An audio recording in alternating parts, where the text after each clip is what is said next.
Money.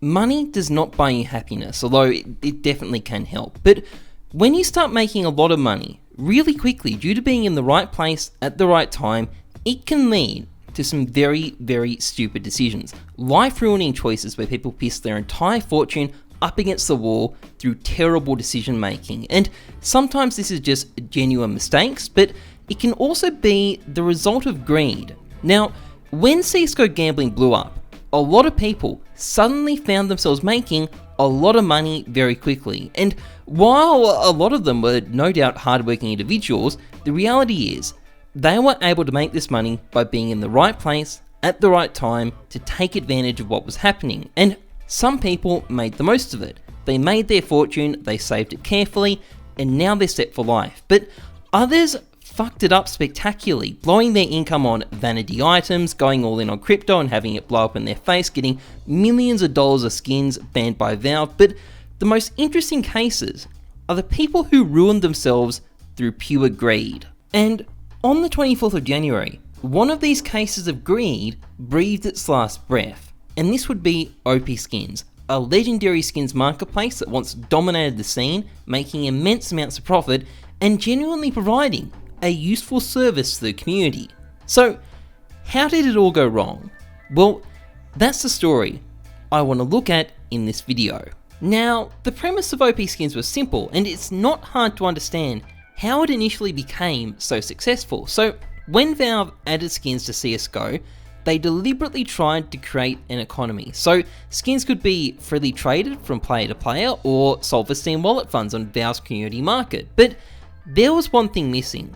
There was no easy way to sell your skins for real cash. You could trade with someone in return for them paying you an agreed price by PayPal if you wanted, but without a reliable middleman, there were huge risks of being scammed because that PayPal money could just be charged back. And this was where OPSkins came into things. It was launched by two guys in Montreal, Artem Minikov and John Brzezinski, and in early 2015, they created a secondary marketplace using the CSGO trading function and bot accounts that allowed people to safely sell their skins for real cash. And with CSGO blowing up and a lot of public interest in skins, this led to the site becoming enormously successful. It was making a fortune, and during mid-2015, it already had a daily sales volume of well over $100,000, which meant the site was making a gross profit of as much as $10,000 per day, and they developed a reputation for being a reliable service provider. People liked the site, and by November 2015, so less than a year after they started, they'd already sold 2.85 million skins, had 900,000 users, and employed 26 people around the world, even if the business technically was still being run out of Artem Minikov's parents' basement. But while all this was great, and it was great, it was a site that provided a really useful service to the community, in the background, some problems are starting to stir. You see, part of the reason OPSkins was able to blow up so spectacularly was because of something else blowing up at the same time, and that was CSGO skins gambling. And over the course of 2015, this legally dubious industry running online casinos using skins as currency grew explosively and started making an incredible amount of money. And this was great for OPSkins as a business because gambling meant a constant turnover of skins, and because the items being sold on their site didn't have a trade cooldown, unlike items bought off the Steam market, they were perfectly positioned to capitalize on this. Gamblers would buy skins off OPSkins, immediately go trade them to a gambling site and then gamble away the skins, and then the gambling site would immediately trade the skin back to OPSkins to sell it, and the cycle would continue. And this was a problem for OPSkins because it meant they were playing a pivotal role in an unregulated gambling industry that was open for use by minors.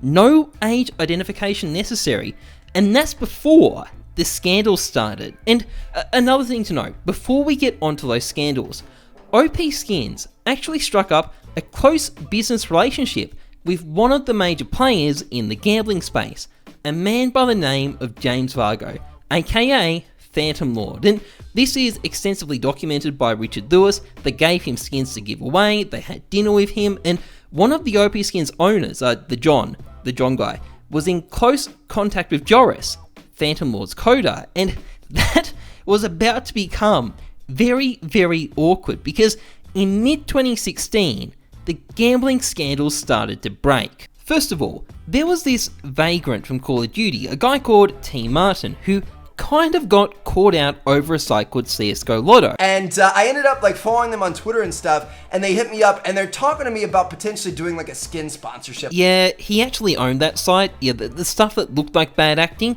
turns out it was just bad acting. Honestly, when content creators talk to their audience directly like that, it's a big red flag that they're a cunt and they see their viewers as a cash cow to be milked. But anyway, H3H3 picked up on this and ran a very popular video, and it kicked off a fairly big scandal that was not a good look for CSGO, particularly as the next person to go down was Mo. Now, Mo was a very well-known streamer who once appeared on the desk at E-League, and he was using rigged roles to advertise a site called CSGO Diamonds. Now, according to Mo himself, he was a whistleblower pulling the lid on, something very dodgy that was going on, but according to Thorin's breakdown, he was actually just an incompetent blackmailer who ended up incriminating himself. I report, you decide. But the final person to get caught up in all of this would be none other than OPSkins' friend, Phantom Lord. Now, it turns out he wasn't just a guy with a bad mic who occasionally gave a rim job to a dog. He was also hiding his ownership of a gambling site called CSGO Shuffle that he was using rigged roles to advertise, all of which came out because his coder, Joris, who we mentioned earlier,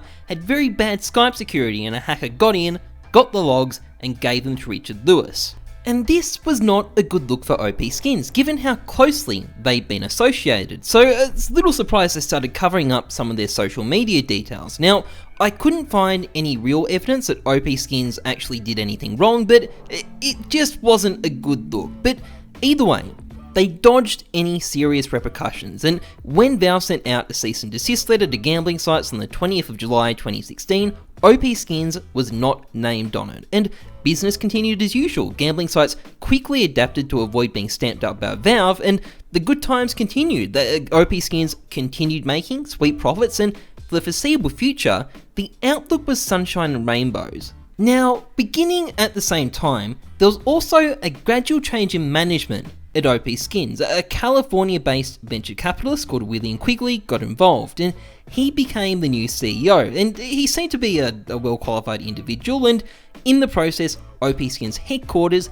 relocated to Santa Monica, and another person also got involved, a guy called Jonathan Yantis. Now, Yantis's public information may lead you to think he's a fake it until you make it type. I mean, he talks up his involvement in a worthless cryptocurrency, he plays up his involvement in Ethereum. It doesn't look too above board, but he's actually a very wealthy guy who made a ton of money out of selling currency for MMORPGs during the late 1990s and mid 2000s. There's quite a backstory there. He was involved in a site called IGE, and I'll link a story about it in the description. A wealthy man, and he also had a long history with William Quigley. Now, come mid-2017, with OPSkins still humming along and these new people on board, Artem Minikov would sell his majority ownership to William and Jonathan. John, the original John, remained at the company, and it's at this point that OPSkins' behaviour began to change. In fact, it seems like they started to get a little bit greedy. I mean, first of all, in April 2018, OPSkins added their own case unboxing feature to the site, a mystery box feature. Now, why the fuck you would do that and risk having your bots banned by Valve, I have no idea. It seemed like a really reckless move from people trying to make a little bit of extra profit, just stupid all around. It didn't last long, only a few months, and they removed it, thankfully, but it was just a stupid and greedy thing to do. Now, in October 2018, OPSkins would unveil another project, its very own cryptocurrency, the World Asset Exchange, also called WAX. Now, look, these tokens may only be worth about 2 cents these days, although it's doing a lot better than Mastercoin, but it was a successful ICO. It raised about $40 million, according to Bloomberg, but it also got OPSkins sued by participants in the ICO. I mean, let's just have a read. So, OPSkins Group and WAX summoned to California court over 2017 ICO. the allegations. So the court issued a summons to OPSkins Group in response to a civil complaint filed on August 12th by the crypto asset fund and affiliate Digital Capital Management. The complaint included 12 charges including fraud, unlawful business practices, and violation of the Securities Act. According to the complaint, Crypto Asset Fund and Affiliate invested $1.2 million worth of Ethereum in a pre-sale for Wax's ICO on October 2017, an ICO they say Wax should have registered with the Securities and Exchange Commission. After Crypto Asset Fund's initial investment, Wax allegedly released 1.85 billion tokens rather than the initially planned 185 million. In the subsequent confusion, Wax delayed delivering the promised tokens to Crypto Asset Fund for several days, during which the token's price reportedly peaked, leaving Crypto Asset Fund unable to capitalize on their investment. The complaint further complained that Wax's ICO was never intended to create a functioning token, but was rather an illegal means of securing investment for an online gambling operation. According to the plaintiffs, Wax effectively treated and used the ICO process as a license to print money. Online gambling allegations, huh? I wonder what that could be referring to. And keep in mind, this lawsuit was launched in 2019, so we're a bit into the future, and I have a feeling this online gambling stuff is going to come up again soon. And by the way, everything you just read there, it is just an allegation. I don't know where that lawsuit went, whether it was thrown out, whether it was settled, whether it's still in the courts. I don't know. Take it with a grain of salt. But online gambling, that is going to come up again, because in March 2018, Valve dropped a bombshell on CSGO's skin economy. They introduced a 7-day trade cooldown on any traded item. And for OPSkins, this was a huge problem because their business model, as we discussed earlier, relied on this constant turnover from gambling sites constantly trading skins around. And Valve was sick of this. They wanted to stamp out gambling once and for all. Their first method hadn't really managed to do so, so they turned to a more radical means. They were coming in hard. This update devastated the gambling industry. It made it much harder for them to operate. There were heaps of bot bans, lots of sites shut down, and this in turn meant there was a massive drop in OPSkins business. Now, the CEO of Skin Baron stated at the time that they lost about 75% of their revenue, and something similar probably happened with OPSkins, and they weren't happy about having 3/4 of their revenue stripped away. They wanted their gravy train back, and in response, they came up with an ingenious solution. Basically, they created a system called Wax Express Trade, which allowed you to trade skins on their platform. And did I mention it had an API specifically designed to support gambling sites? In other words, they were trying to directly circumvent Valve's trading restrictions to prop up the very gambling industry Valve was trying to kill off. And did I mention that OPSkins' entire business model this whole time was in violation of Valve's terms of service, and Valve actually had the power to shut them down whenever they want? Yeah, let's see how this express trade stuff went for OPSkins. I mean, let's just look at this blog post. So, quote, "For the past 2 years, Valve has enforced our Steam subscriber agreement terms as described in this post. In March 2018, we applied a 7-day trade cooldown to CSGO trades to fight fraud and misuse of Steam accounts. On June 6, OPSkins launched Express Trade, which uses Valve intellectual property and violates our Steam subscriber agreement and is already being used by other businesses to avoid Valve policies. Today we messaged OPSkins to cease using Valve intellectual property. We also notified them that we will lock OPSkins Steam accounts by June 21st, 2018. Whoops, that backfired a bit, didn't it? So it turns out, trying to directly go against Valve wishes when your entire business is completely at their mercy is not a good idea. And with one fatal blow, on the 21st of June, 2018, Valve brought OPSkins days to the CSGO skins marketplace to an end. Those bots were locked and they'd never trade items again. Now, OPSkins did not go quietly. In fact, they went on a bit of a press offensive. I mean, just look at what their chief information officer had to say to PC Games Insider. Cassell believes that Valve moving to block OPSkins trading bots, ones that it claims were open sourced and built over 3 years ago, comes from a place of greed. Based on Valve's public and private statements, as well as its behaviour, we firmly believe that Valve's primary motivation in removing OPSkins from Steam was to force people to use the Steam community market, he says. Well, Mr. Cassell, I have a response to that.